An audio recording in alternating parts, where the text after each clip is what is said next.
You know that feeling? When a dream is so real you can almost touch it? I built mine with my best friend. We called it Haven. It was our everything. Then a man came. He said he believed in us. He became a mentor, a friend. He invested $3 million. We thought it was the beginning. It was the end, because buried in the contract was a single sentence, a secret clause that gave him the power to take it all away. He stole my company. He shattered my friendship.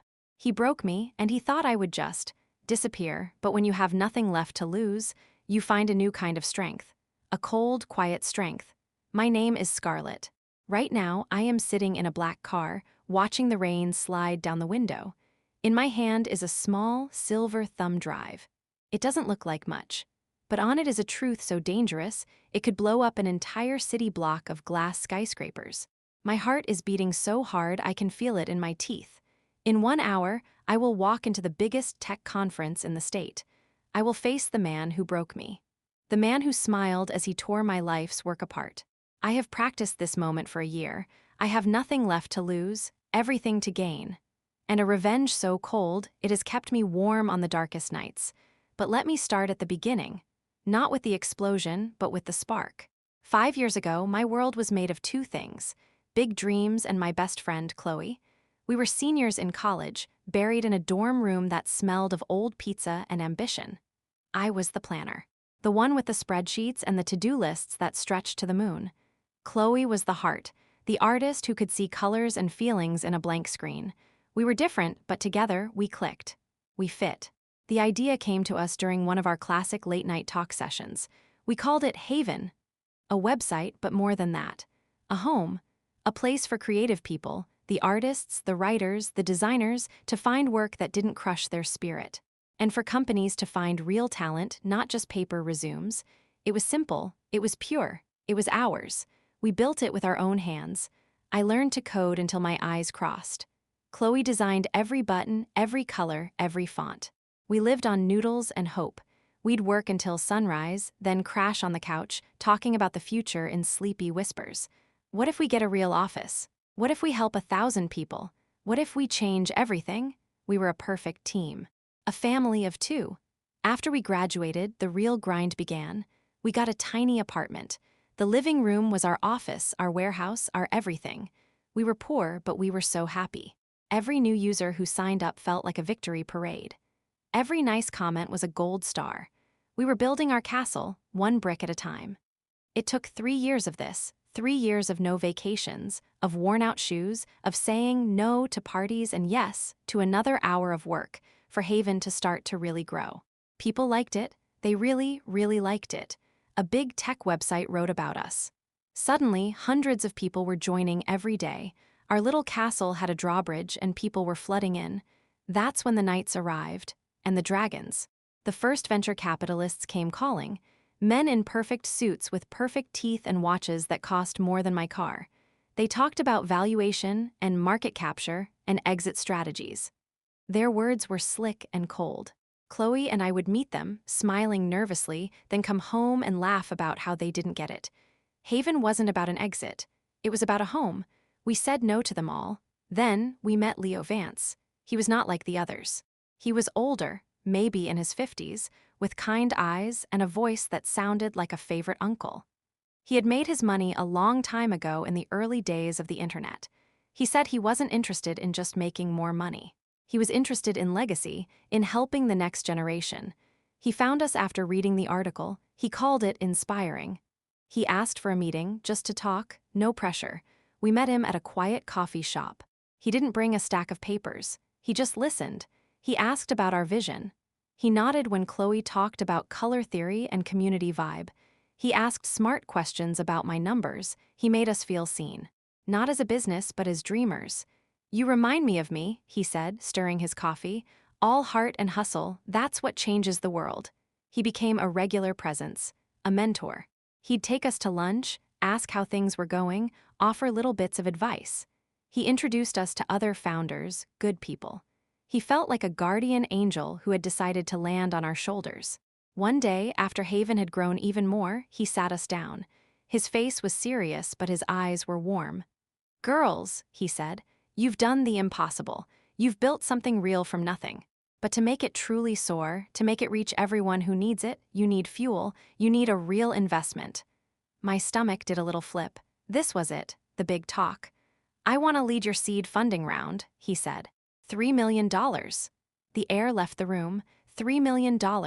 I saw Chloe's eyes go wide. I felt dizzy. It was a number from a movie, not from our lives. It would mean you could hire a team, he continued. Real offices. National advertising. You could help 10 times, 100 times the number of people.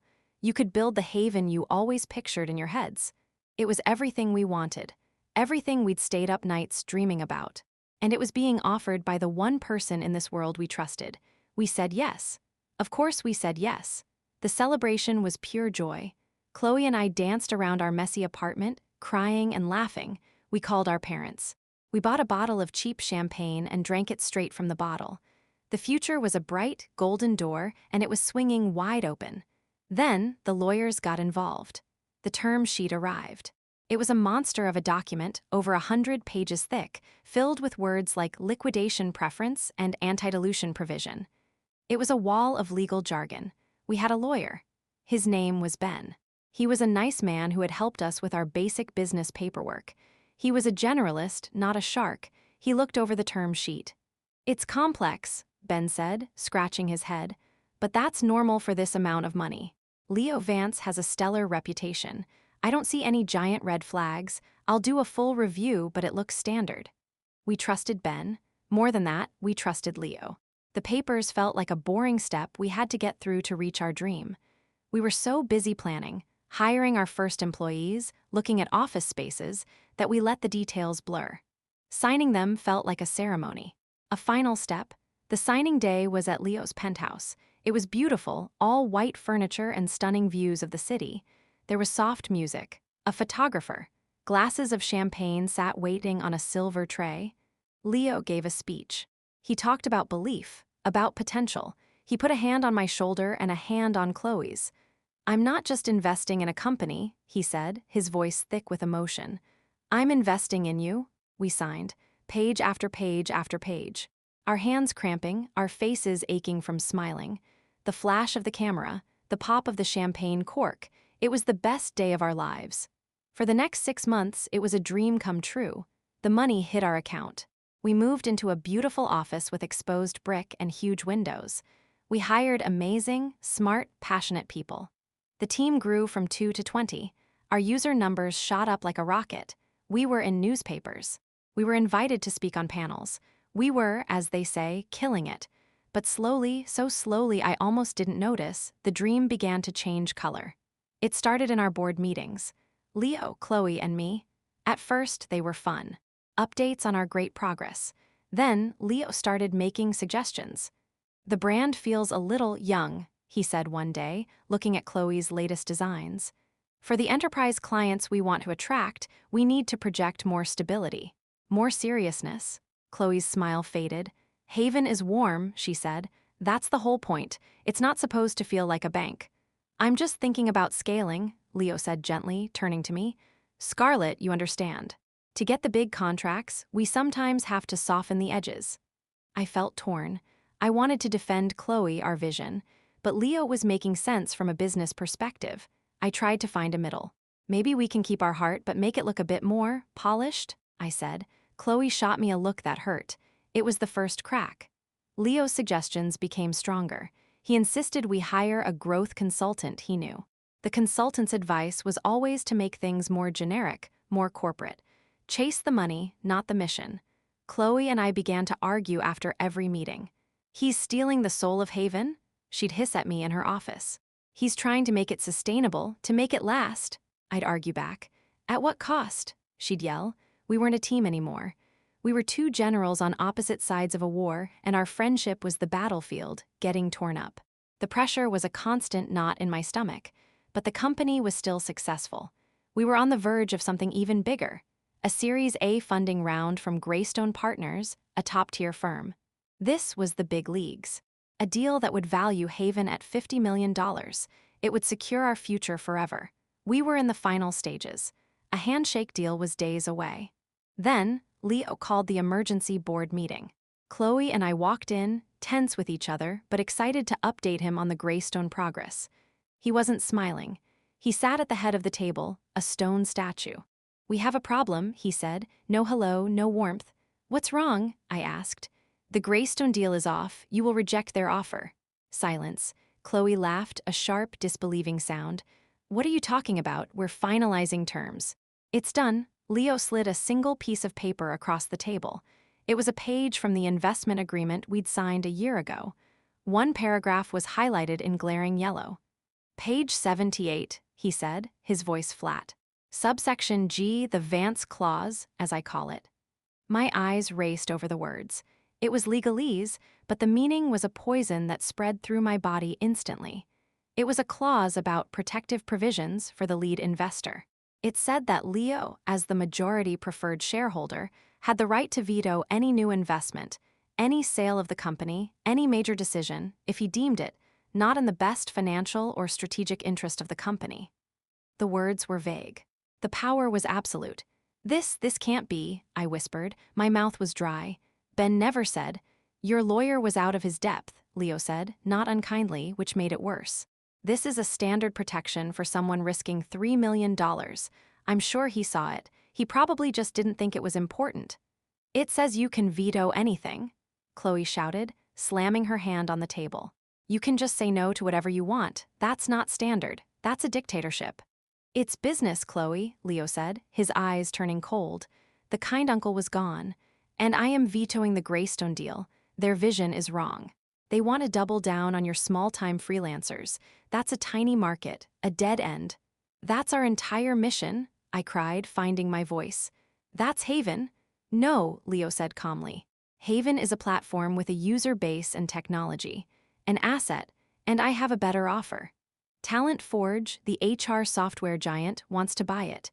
They'll fold it into their system, focus on the big corporate clients, and make it profitable. It's a clean, smart exit." The trap snapped shut.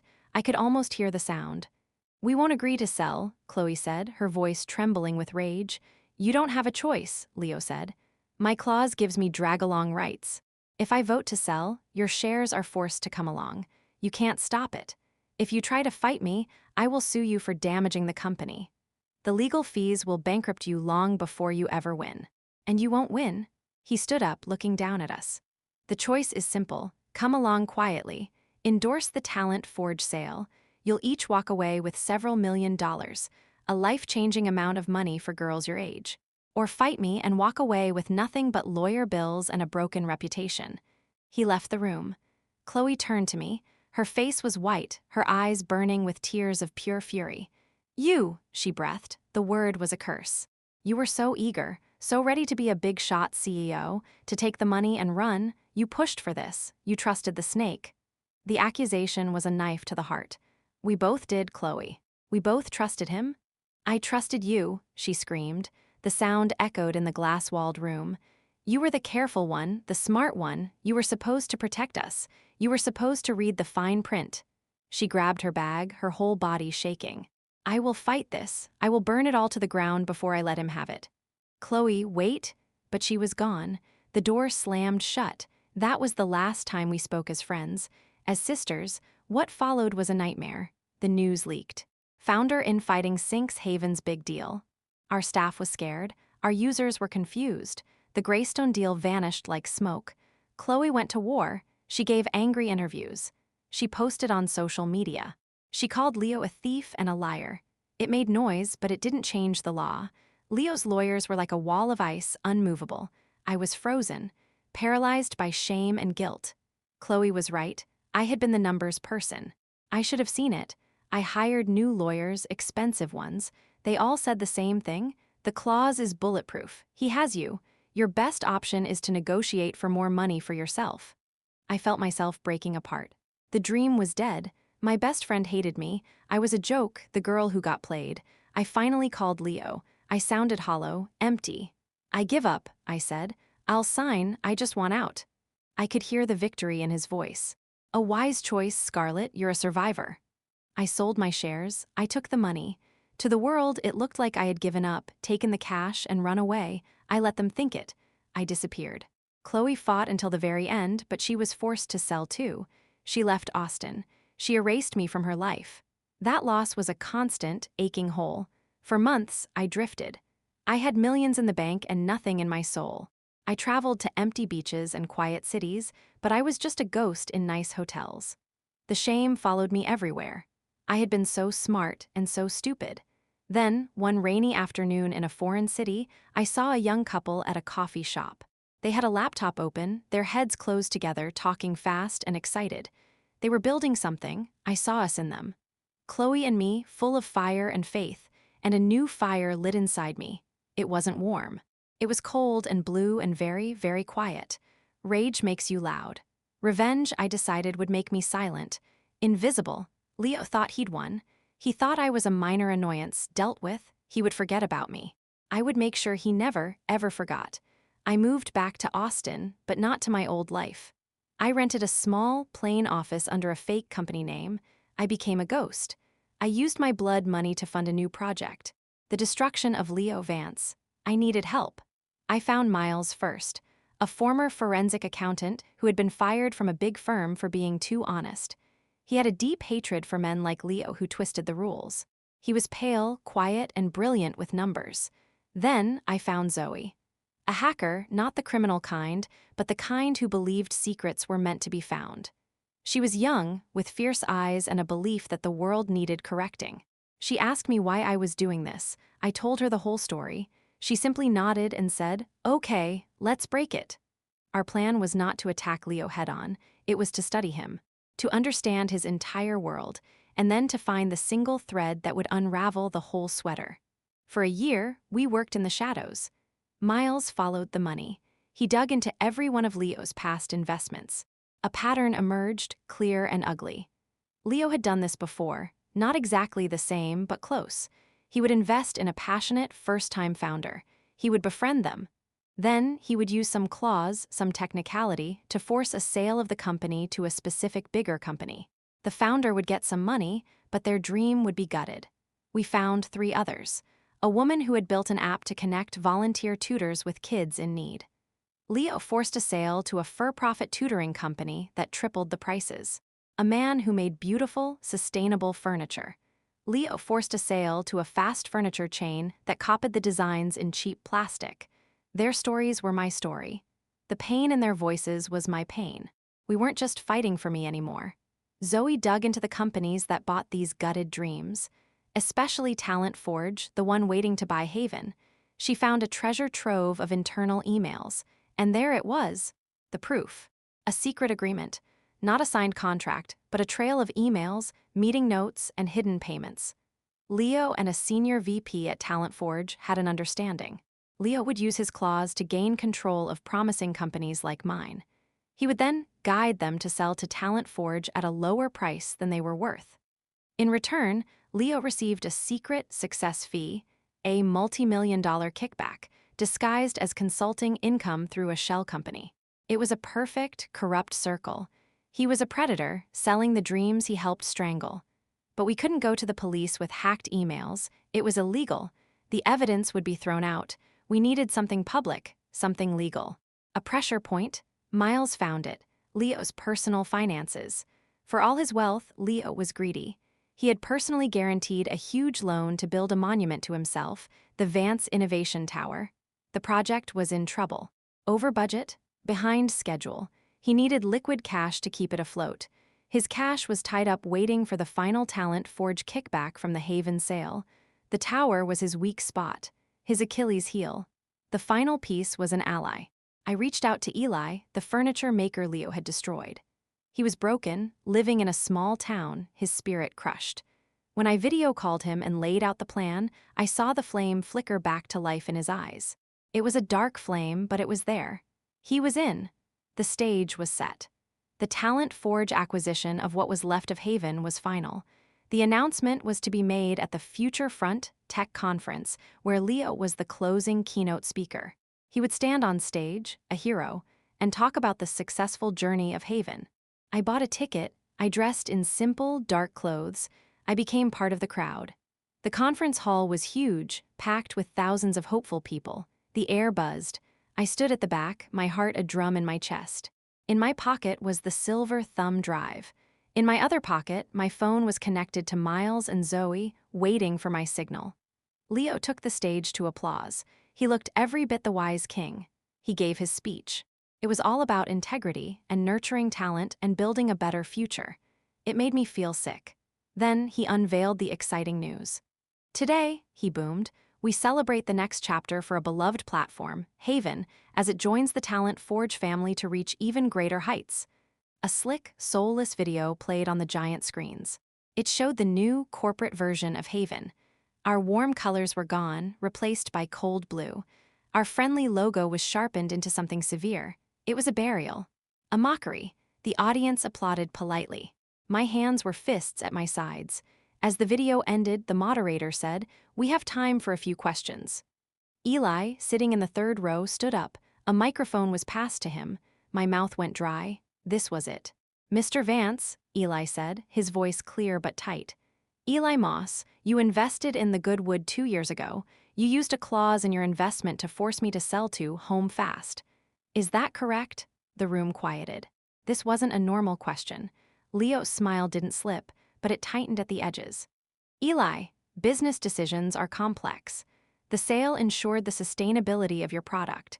Did the $2 million advisory fee you received from Home Fast 6 months later also ensure its sustainability?" Eli asked. A ripple went through the crowd. "Advisory fee?" Leo's face flushed. "Those are private financial matters. This is not the forum. Next question, please." But I was already moving. I walked quickly down the side aisle toward a stage assistant holding another mic. People were whispering, turning. I took the microphone from the startled young woman. I clicked it on. The sound echoed. "I have a question, Leo." He turned. He saw me. For 1 second, his perfect mask shattered. His eyes widened in pure shock. Then the mask slammed back down, but it was cracked. Angry. "Scarlett Walker," he said, forcing a chuckle. "I heard you'd moved on. This is a celebration, not a place for old grievances." "I'm not here for grievances," I said, my voice calm, echoing through the silent hall. Every eye was on me. Every phone was raised. "I'm here for the truth. You didn't just get a fee from Home Fast, and you aren't just getting a fee from Talent Forge for selling them Haven." "These are lies," he snapped, his voice losing its smoothness. "Are they?" I said. I nodded toward the back. Miles, at his laptop, gave a thumbs up. The giant screen behind Leo changed. The Talent Forge logo vanished. In its place was a map, a web of lines and boxes. Shell companies with names like Veritas Holdings and Pegasus Advisory. Red lines showed money flowing from Talent Forge to these shells, numbers, dates, and at the center of the web, a photo of Leo. The crowd gasped. Murmurs turned into a roar.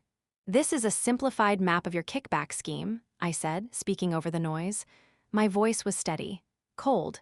"You target companies, you befriend the founders. You use a hidden clause to take control. You force a sale to your prearranged partner at a low price, and you collect a secret bounty for delivering the goods. You've done it at least 4 times that we know of. You're not a mentor, you're a hunter. And dreams are your prey." Leo was gripping the podium, his knuckles white. "This is slander. This data is fabricated, hacked. You are a criminal." "The data is real," I said. And at 9 a.m. this morning, a full dossier, obtained from public financial records and insider testimony, was delivered to the Securities and Exchange Commission, the IRS, and the State Attorney General's office. The roar of the crowd was deafening. Journalists were sprinting for the exits, phones to their ears, but I wasn't finished. I took a step closer to the stage, looking right up at him. "You're in trouble, Leo. Your secret fee from Talent Forge, that deal is now dead.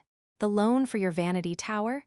It's being called tomorrow. Your other investors, they're getting these documents right now. You're not just facing legal problems. You're facing financial ruin. You built your tower on a foundation of lies. And it's collapsing, today." I turned to the audience, to the sea of stunned faces. "To every founder here, to every person with a dream, read everything. Get your own lawyer. Trust your gut. And if someone seems too good to be true, they are." I dropped the microphone. It hit the floor with a loud thump that echoed in the sudden, absolute silence. Then chaos exploded. People surged forward, shouting, cameras flashing. Security rushed the stage, not toward me, but to form a wall around a panicked, shouting Leo. I didn't look back. I turned and walked out through the buzzing, chaotic crowd. I pushed through the doors into the bright, ordinary afternoon. My hands were shaking. My whole body was trembling with adrenaline and a deep, cold release. I got into my car. I sat there for a long time, breathing. It was over. And it was just beginning. The fallout was instant and brutal. VANCE Gate was the headline everywhere. The Talent Forge deal was canceled. Haven, already on life support, was shut down for good. It hurt, but it was a clean end, not the slow death he'd planned. Leo was investigated from every angle. His tower project went bankrupt. His investors sued him. His reputation was ash. He became a ghost in the very world he once ruled. As for me, I used what was left of my money to start a small foundation. We call it Clear Print. We offer free, thorough contract reviews for new founders. We teach them how to see the traps. My office is small and sunny. It feels honest. One afternoon, about a year later, I was working there alone. The bell on the door jingled. I looked up. It was Chloe. She stood there in the doorway. She looked older, tired, but her eyes were clear. We stared at each other across the quiet room. 1,000 words hung in the air unsaid. "I saw it," she said finally. Her voice was softer than I remembered. "What you did," I nodded, not trusting my own voice. "You destroyed him," she said. It wasn't a compliment, it was just a fact. "We did," I whispered. "He destroyed Haven, but we built it first." A long, heavy silence. The ghost of our friendship was in the room with us. "It was really good, wasn't it?" she said, her voice cracking just a little. "In the beginning," tears filled my eyes, "it was the best thing." She didn't come in, she didn't smile. The bridge between us was burned, and some fires are too hot to rebuild from. But she gave a single, slow nod, an acknowledgement, a closing of a circle. Then she turned and walked out, the bell jingling softly behind her. I sat back. The sun was warm on my face. The revenge was complete. It didn't bring back what I lost. It didn't heal the old wounds. It left me alone. But in the quiet, I was finally at peace. I was no longer the victim, the fool, the girl who got played. I was Scarlett. I survived. And I made sure the man who tried to break me would never forget my name.